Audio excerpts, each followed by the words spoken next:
Hello, my name is Dr. Daniel Bruns, and I am a pain psychologist. I teach physicians about the nature of pain, and I teach my patients how to cope with it. Chronic pain is a mysterious condition, both for patients and for medical caregivers trying to treat it. If we are to treat pain effectively, we have to solve the riddles that it poses. Let's start with a very simple riddle. Where is pain?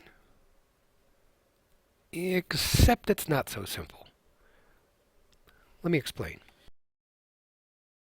A few years ago, a patient came in to see me, and one of the first things he said was, "I don't need to be here. I'm not crazy. This is not in my head."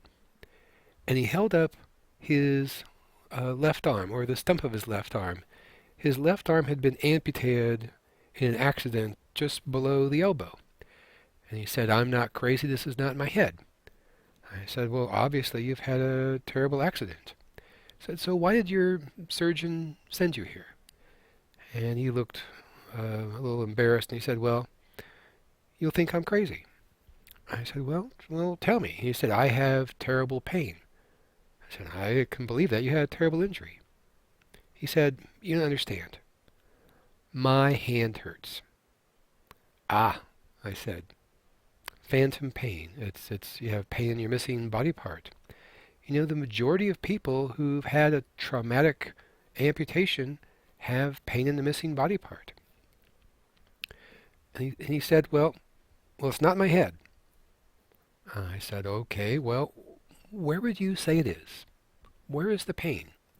He said, "Well, it's in my hand." I said, "Well, true, you feel it in your hand, but you don't have a hand." I said, in a way you could say the pain is in your stump, because the nerves that used to go to your hand got cut off. They're not behaving normally, and they're sending signals up to the brain, and now the brain interprets it as pain, um, because it still believes those nerves go to your hand. So it feels just like pain, but in a way you could say the pain is in your stump, because that's where the damage to the nerves is. And the patient said, "Well, it can't be my stump. My stump doesn't hurt." I said, "Well, okay. Now, in a way you could say the pain is in your brain. Your brain is always involved in pain.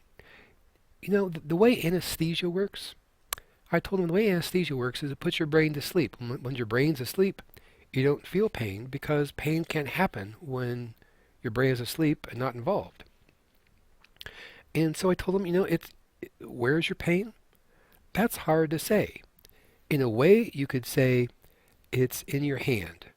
That's where you feel it, but you don't have a hand. In a way, you could say it's in your stump. That's where the damaged nerve endings are, but your stump doesn't hurt. In a way, you could say it's in your brain, because without your brain, you don't feel anything. That doesn't mean it's not real. So either those answers, the pain is in your hand or your stump or your brain, are all probably equally true. It's just a really hard thing to locate, surprisingly.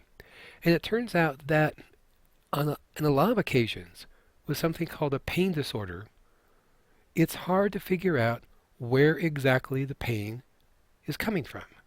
You know where you feel it, but where is it coming from? That can be hard to nail down. If you want to know when more riddles and other videos will be posted, subscribe to the healthpsych.com YouTube channel.